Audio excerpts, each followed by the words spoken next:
Hey, hey, hey, happy Tuesday with Tamika. Thank you all so much for joining me for yet another episode of Tuesday with Tamika, where you guys already know what it is. We believe in lifting as we climb, turning our trials into treasures, living a life to inspire and not impress, opening up and allowing God to fully restore us, and healing to love again. I'm so excited about this week's episode because I am a firm believer of how you do one thing is how you do all things. As a young person, I believe that growing up in certain situations where things are shown to you and there's certain patterns and ways of doing things, you end up picking up those things and doing those things yourself. But I also know that we serve a God that can fully transform your life if you open up and you allow Him to. So then, how you do one thing is how you'll do everything in a positive sense. I believe that my guest today has a wealth of information about both dichotomies, about doing things maybe in a negative manner and how it led him to certain things, and then flipping and doing things in a positive manner. I'm so excited about this conversation, and I know you will be too. So, before we dive in, make sure you grab your pens, grab your journals, because I believe that this is going to be a podcast that you are going to want to take notes and you are going to want to dive in. God told me that 2024 is really going to be heavy on relationships, but we have to make sure that one, we are loving ourselves so we can give it to other people. I think today's guest is going to show us how to implement the five love languages in a brand new way. Hey, how you doing, Paul? Welcome to the podcast. Hey, thanks, Tamika. It's so fun to be with you. I love your energy. I'm excited to be here. Oh, I thank you for being here, sharing with the TWT family. Tell us a little bit more about yourself, Paul.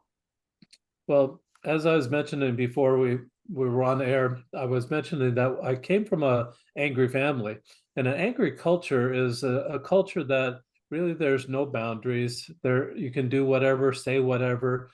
Most people will talk over one another, even thinking possibly thinking that what they have to say is a whole lot more important than what that other person is saying at the same Mhm. time. Nobody gets heard. And it's just that kind of angry culture. Within that angry culture, also is abuse. There's all sorts of physical abuse, emotional abuse, sexual abuse. There's just all sorts of abuse. That's the type of culture that I grew up with. And I really thought there's got to be a lot better way. There was one thing that really helped our family get together, and it was games. It brought the family together. Even as dysfunctional as we were, there was still all the smack talk, there was still all the put downs, there was still all of that and aggressive competition, but it brought the family together. And playing games was just the kind of just something that at least was the glue that held our family together, even if we're beating up on one another or whatever we were doing. I decided age 17, like every 17 or 18-year-old decides, I'm going to do something different than what my parents did. And I just had that little rebellious little edge there that I wanted to do something and really not have the abuse to continue in my family, not having the same patterns, the generational patterns. I wanted to do something different, but I kept saying it in a negative way. I don't want to be angry. And it's Mm. like two double negatives like that works in math, that you can multiply two negative numbers together to create something positive. It wasn't working in relationships, and it doesn't work in relationships. So I was really having a very difficult time trying to overcome that anger until I had an epiphany probably about 15 years ago. I've had a few different epiphanies along the way, but 15 years ago was probably the most major one. I had been divorced. I just 23 and a half years of marriage. What I found was part of the problem of the marriage was me. And it's like the Last Supper, Tamika. Mhm. In the Last Supper, Jesus says, one of you is going to betray me. And Mhm. all the disciples said, Lord, is it I? And I Mm. had that Lord, is it I syndrome, that I was saying, Lord, is it I? And all the time it was me. And I was wondering, how could I fix or better a relationship? And I wasn't doing it very well. but I would get one bit of information at a time, and I started to become a little bit better. And in 15 years ago, as I'm single, I'm dating a person, becoming serious. Now it's time for big brother approval. I'm number 10 of 11 children. And so I'm sandwiched right between two girls, and all the rest are boys. So I'm the thorn between two roses, and it's just I get in trouble a lot because my father really valued women. He took out my mother every Friday night, never missed, every single Friday night for as long as I can remember, while I was there and in the home, and even after I left the home. I don't know how he ever kept that up. I can't even duplicate that right now. But I love that about my father, even though he was very abusive and would include alcohol in getting to the point that he'd be abusive. And it was just a really tough situation. But I get to find this woman that I'm interested in. We get serious. It's time for big brother approval. So I take her up 300 miles north of where I live to my brother's house. First thing that happens, Tamika, is I take her in, and my sister-in-law pulls her aside and says, the only emotion that the Zolman family learned growing up is anger. At first I denied it. I said, then it made me mad. I thought, I just verified exactly what she said. And I realized that that could be a turning point for someone that was listening. And I was looking for something like that. I needed to make that change. And I thought, well, if that's the impression that outsiders have of the Zolman family, I have an opportunity right here, right now, to change that perception. And so I started reading the color code, and then moved over to the 5 love languages. Started reading that. I read it 4 or 5 times. Tamika, I didn't get it. You mean, Dr. Chapman, that if I guess what Tamika's love language is and cater to that, we're going to be buddies? Well, I would agree that if we'd be buddies, but I'm a bad guesser, and it wasn't working for me up until that time. And it still doesn't work. I'm still a bad guesser. So that didn't work for me. And the second thing Dr. Chapman has as well, if you take this survey, you can find out what your love language is. Well, what the heck am I supposed to do with that, Dr. Chapman? You advertise? Put a little button on with my Venmo code? Hello, Tamika, I'm Gifts. What do you have for me today? It's so awkward, and it just cracked me up too. I just couldn't figure out that's not love. How do you even call that love? And so I was having this struggle, and I thought, I remembered that the game part of our relationship growing up. I thought, well, what if I could make this a game? So I contacted Dr. Chapman and said, Dr. Chapman, are you licensing those little pictures, little icons that you have for each one of the love languages? After a couple of weeks, his attorney writes back, says, no, we're not doing that at this time. Well, I still thought this is a pretty good idea. So I had a copyright attorney in my neighborhood that was a friend, intellectual property attorney, went to him, and he said this. He said, theory, like the love language theory, is not copyrightable. Application is. So with that information, I decided, well, I can make my own icons, and I can make my own game. And that's what I did. So I put it on a cube, on a dice, and I put each one of the love languages on the dice. So each one, there are no words on the dice. It's just an icon, a picture. So pictures kind of burn into your mind and help you remember it all day long. So for this one, I have a hand holding out, and you'll see a hand on all of them. It's what we're giving away that particular day. So this one has an hourglass on it, and the hourglass indicates that that's time. Hourglass is measured time. That would be the love language of spending time with someone. Spending time with someone, for me and my wife, actually, is she loves Korean dramas. You don't even have to talk. I mean, you can't really talk because you have to read the subtitles unless you know Korean, and I don't. So you read the subtitles, you're not talking, you're just being together. You don't even have to talk. The next one is looks like a waiter holding a platter. That would represent service. So it's like someone at a server, possibly at a restaurant, but it's just the representation of service. People that like service like their car washed. They like their car gassed up. They like the carpet vacuumed. They like the trash taken out. They like help with the laundry. They like the yard cleaned up. They like those things done for them. And so that's what people like service about, or many other things. The next icon is two hands put together forming a heart.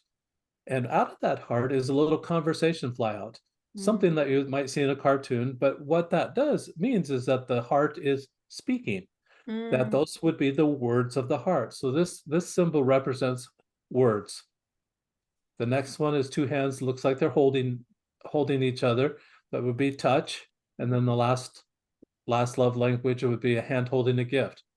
5 love languages, 6 sides on the cube. This one's surprised me. So there's just two instructions, Tamika. You roll the cube every day, whatever it lands on, that's the love language you practice giving away all day that day, mm, all day to everyone. I was single wow. when I created this. So I said, Dr. Chapman, who in the heck am I supposed to love? I don't have a significant other. No, and I just said, oh, I get to love everybody. And I Mm, don't know anybody, Tamika, that is with their significant other 24/7. So, right. and some people don't want to be, but, but but most people are just not. So the whole idea of loving everyone was perfect for me. Mm, I needed a replacement behavior. And that replacement behavior had to have that consistency value that I would do it all the time. So all day, loving everyone was perfect for me. mm, Everywhere I go, I'm trying to practice that love language that I rolled that particular day, that theme for the day, mm, and just give love away. What I'm mm. watching for is people to light up. And when they light up, no longer do I have to say, excuse me, could we pause this relationship for a moment while having take this survey so we know how to love you? We don't have to do awkward anymore, Tamika. So that's the kind of my story. That's where that's how I discovered all the love languages, learned them all by giving them away, and by giving them away was able to improve my vision, give me that peripheral vision so I can see it when it comes my way, improve those communication skills, close that gap. Most people can see only what they like. Mm. This gave me that peripheral vision to see, oh, they're loving on me. It's not my primary love language, but I can respond to that. Wow, this is genius, Paul. Like I absolutely love this concept of the die and you like just making a game out of it. I also love loving everyone. I think so many people spend so much time like looking for the one and if we just become love, if we just give it to everyone, you'll literally become like a magnet to it. So I love that and I love giving all of them, all of them to everyone and just choosing like rolling that dice and saying, "You know what? Today I'm going to do acts of service and or gifts." And sometimes when people see that they think you have to go buy a Louis bag or a Bugatti or some. No, it's you don't have to do that. It could be the coffee. I It do could want be a Bugatti, Tom. I would like that. And I love the idea that you're calling it a magnet. It's a love magnet. Nobody's ever said that to me. And it's really, you become that love magnet. What I found, Tamika, when I was stacking those, I would stack annoyance on top of annoyance on top of annoyance, and I'd have this flash of anger. And yes. those stacking effect really was detrimental. I compare it to that person that's maybe in a swimming pool, has an accident, everybody scatters. And Yeah. you repel people when you're angry. Mhm. You actually draw people in when you're loving. It is magnetic, and they'll draw to you rather than be repelled by like that person that has that accident in the swimming pool. So Absolutely. What a good combination, right? A good comparison. So I love that you created this and you've made a game out of it and it actually got you to be able to now be married and have this beautiful relationship and like I said in the beginning how you do one thing is how you do all things. So and you also talked about CBT, cognitive behavioral therapy, which is really just replacement therapy, right? So replacing what you've always done with something different so you can ultimately get a different outcome. I want to talk to as before we were on air, we started talking about Jesus and how Jesus did all of these love languages.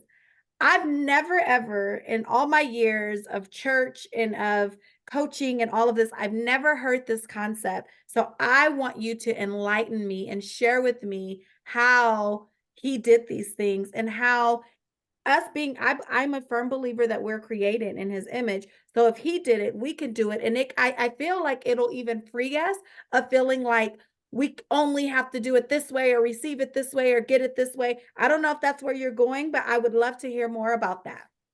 Well, let's just go back through it again. Here I'm showing the time. We know that Jesus spent time with people. He spent time with whoever would allow him to spend time, even the woman at the well. Even, Mm, it just he spent time with people, just took the time, whatever it took. And he was 4 days late to the after the death of Lazarus, but he was just taking time to get there. And it mm, just took time to get there. It just spent time with people. We know he served people wherever he went. He was serving people all the time. We love his words. That's the scriptures that we have. And then we know that he touched eyes to see, mm, ears to hear, and touched our hearts as well. Even if it might have been just the words penetrated our heart, he touched us in that way.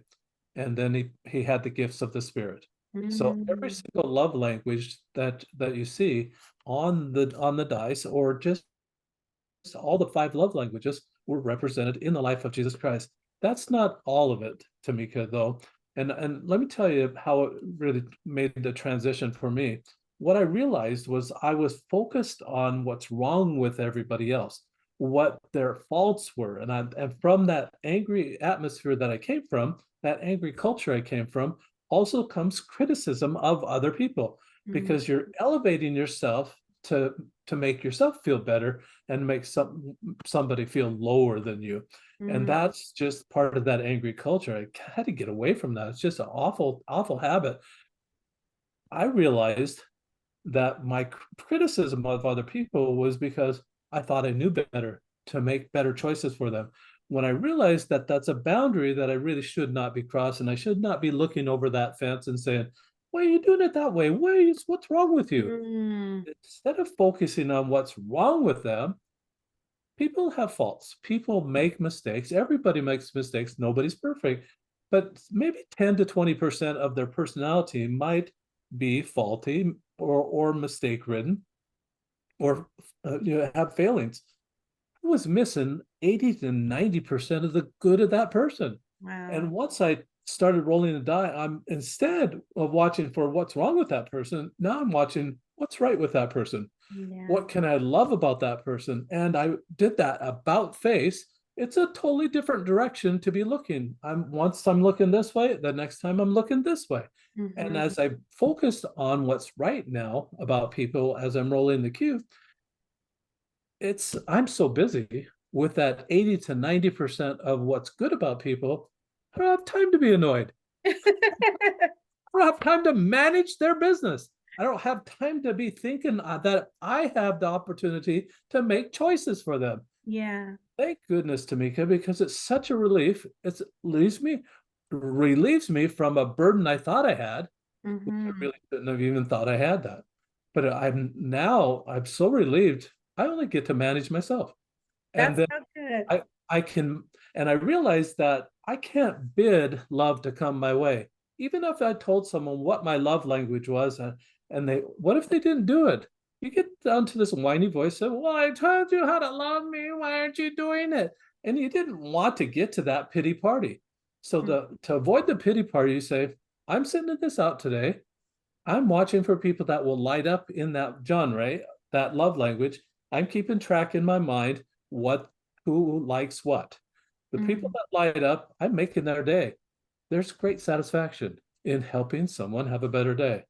That's the Absolutely. payday right now. There's even science around when we give to other people and when we show them love and when we give compliments and when we all the love languages, right? When we buy someone something, when we are at of service. So many of us again get stuck in this is my love language. This is what I need. But when we focus on just giving them all and sharing them all and whether you do it all day, or if you are very insightful like yourself and you're able to identify, oh, this made this person light up, I'm going to continue to give them more. There's actual science that says we live longer. We rest better. We are healthier, like mind, body, and soul. So I love that you were able to really heal yourself. Really, that's what you did. And then it broke some generational curses that you don't have to pass on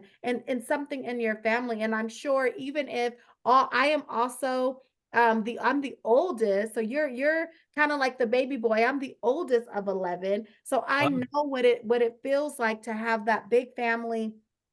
And some of my siblings, they eat up this stuff that I teach and they love it. Some of them are like, yeah, whatever. And they continue on with their lifestyle, and that's okay. And because I've done my own work, I don't feel like you said something like it's not my responsibility. I don't have to look even over my family's fence and say, you should be doing this. All I do is just be. I just be. And whoever takes it will take it. Whoever it's not for them right now, it's not for them right now. So I love that you were able to do that and live, because I can't even, sitting here listening to you and talking to you, I can't even imagine angry Paul. Like I can't. I don't even know what angry Paul would look like, sound like, because you are so calm. There's so much grace. There's so much flow. There's so much ease in talking to you. So I love that you were able to take a concept of love languages and really change the trajectory of your life. Tell us more about this game and how we can get in contact with you, Paul, and learn more. Is it for sale? Like, how do we know more about this? Tamika, you're so very kind, and thank you for all those kind words. This really has been a life changer for me, and it can be for other people. And that's the whole thought of this. I really have kept the price down, that it's better for the world to love and start loving a whole lot more than we are right now because of the rage that is out there. We really need to tamp that down and figure out a way that people can love and do it on a regular basis, do Mm, it all day long, all day, every day. And it just almost sounds like a task, but it's something that you're trying to build the fiber of your character. You're mhm, trying to be a better person so that you can meet someone that also will be someone that you attract, somebody that will be magnetic to you, somebody that'll glom onto you, and you want to do that. I wrote a book all about this. It's called the Role of Love, and mm, it's kind of a play on words. You roll the dice, you roll the dice outside of you, but the change that you were looking for really is the change role, that role within you. mm, Something in your character will change. That fabric will keep, as you keep doing those kindness on top of kindness on top of kindness, very similarly to as I was stacking the annoyances to get that flash of anger, building those steps of kindness actually get you to a higher level of love. As Jesus did, he got to the levels of charity, the level of compassion, the level of forgiveness, the yeah. level of just the mercy level, the Mm, sympathy, the empathy. Those are all higher levels of love. These are the basics. The love languages are the basics. Use these as stepping stones. They really should be something that you're not really educated until you have this basic education.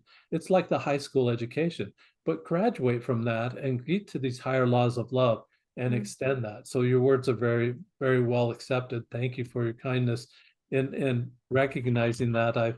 I've tried and I've worked with this. I've had the copyright on the cube, actually, the dice for 7 years now, oh, and I wrote the book, just published it last year.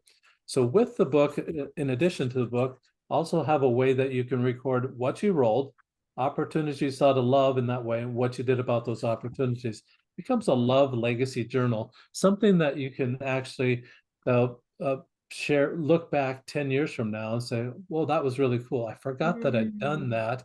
And then just how you've blessed the lives of people along the way. It's really something I would have loved to have from my mother or my grandmother or my grandfather. Instead, Tamika, I got a journal about the weather. weather 60 years ago. Who cares what the weather was like 60 years ago? I would have loved to have something. How did they love? What did they love? What was there to love in their time? You can get the dice, the book, and the journal at my website, or roleoflove.com, ROLE of love.com. And it's right now on special, just $29.99. And that's a whole lot less than any, just even one therapy session. Therapies. Or one divorce, right? Because some folks are gonna end up getting Yeah, well, divorced. it's pennies compared to what a divorce is. So yeah, take action now. You want to save your marriage, this could be a way. You want to be a better companion for your spouse or your significant other.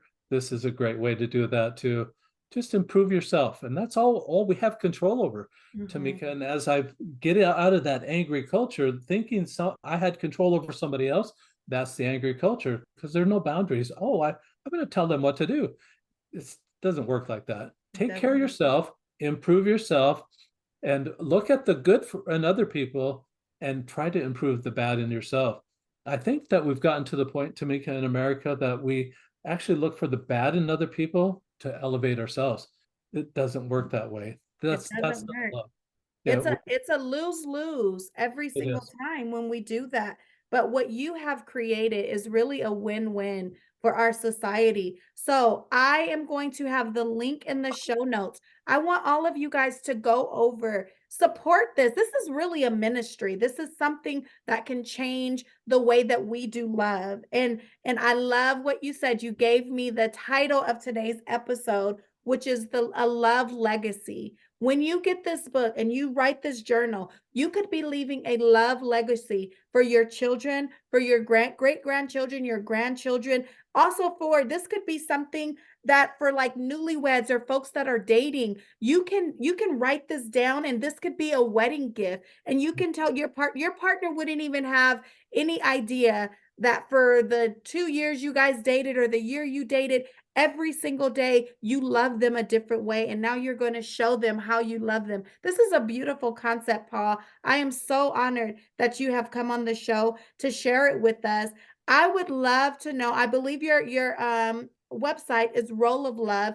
Is there anywhere else that the TWT family can get in contact with you to learn more about this movement, this legacy of love movement, and how to if I don't know if you're online, if you're on social media, where are you hanging out? How can we get in contact with you further? Tamika, thank you so much. You're so very kind. I'm on Instagram under Roll of Love Dice. I'm on LinkedIn under the same thing, and Facebook, there's the same thing. I think there's TikTok under the same thing too.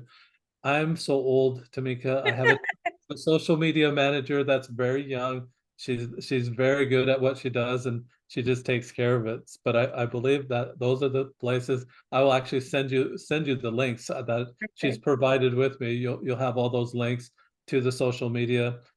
For those that are listening, though, there also is the listening Audible book. So they can't get the book exactly on my website. They'd have to go to Amazon. But when you go to Amazon, you don't want to type in Roll of Love, because you're going to get love this, love that, love a million things, and you're never going to find it. It'd be a needle in the haystack. Type in the name. My name's Paul Zolman. Type in Paul Zolman. It should come right up to the top. You'll be able to see the Kindle version of the book, the Audible version of the book, and you can buy the book. The dice is not available on Amazon. You'll have to go to my website for that. Okay, awesome. For those of you guys that are those Audible listeners like me, I will definitely be going to go check it out and getting it. Paul, I absolutely love this episode. It really gave me a new insight to the love languages. I do have a last question that I would like for you to expand on. Um, our podcast has 5 cornerstones, or 5 core values that we stand on. And this year, we just added the core value of loving as if you've never been hurt. What does that mean to you? That's a great question, Tamika, and I love that question too, because it took me until about age 35 to stop blaming someone else for my own actions. And and if as long as you can blame someone, you don't have to change. You don't have to do a darn thing. And you're going to not improve. You're not going to get worse. You're just going to stay in the same spot. Having that self-actualization moment, though, of that you're blaming someone else for your problems, and instead of taking responsibility for your problems, is where that is the point that you can start making change. And I think that not blaming someone else for whatever you went through, it doesn't matter what you've gone through, but stop blaming someone else for that thing. It's in the past. Categorize it as an event. Instead of categorizing it as a new lifestyle for you, just categorize it as an event.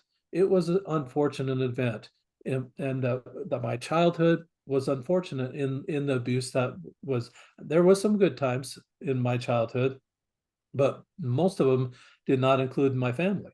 They were just in the things that I found outside. I remember my first grade teacher's name. I must have loved going to school because I just remember her name. I don't remember second, third, fourth, or fifth grade. I do remember sixth grade, but there's something about people getting outside of that, finding some people that are very loving. You'll find that difference there, and you'll find people that can love you. They will love you for who you are. That's the easy way to stop blaming, an easy way to forget about the hurt that you've had, and an easy way to heal. Find somebody to love and find somebody that will send it right back to you. And you'll find it. The whole idea of this love language, these tools are to send it out without any regard, any expectation that it'll ever come back, but trusting the laws that Jesus set forth before we were ever born, the laws of the universe that are already in place. And it's all the same, but it's the law of the harvest. It's karma. It's the law of attraction. They all say that if you send something out, it's going to come back to you after many days. It works for love. It works for anger, but anger is really fast. Anger will come back so fast back at you. You should be prepared if you're going to send anger out. It's going to come back 10 times worse. It's like a boomerang. You send it up, it has gravity now coming back down, comes with greater velocity, and it's going to hurt you when that anger comes back. Stop it. Just stop it. Just stop it. Just stop it. I love that. I love that. So good. Paul, thank you so much. Thank you. Please tell your lovely wife, thank you for allowing us to have this chat. Tuesday with Tamika family, make sure you click the links. If you're watching on YouTube, click right underneath this video and go over to Paul's website. Get these tools. These tools can be a marriage saver. They could really change the way you view and do love. Paul, thank you so much. TWT family, remember to live a life to inspire and not impress, to lift as you climb. Turn those trials into treasures. Open up and allow God to fully restore you and heal to love again. This month's masterclass is going to be on, you guessed it, the love languages. So make sure you also click the link in the bio so you can, or the link in the show notes, so you can get the free masterclass this month. I love you guys so much. Until next week, bye-bye.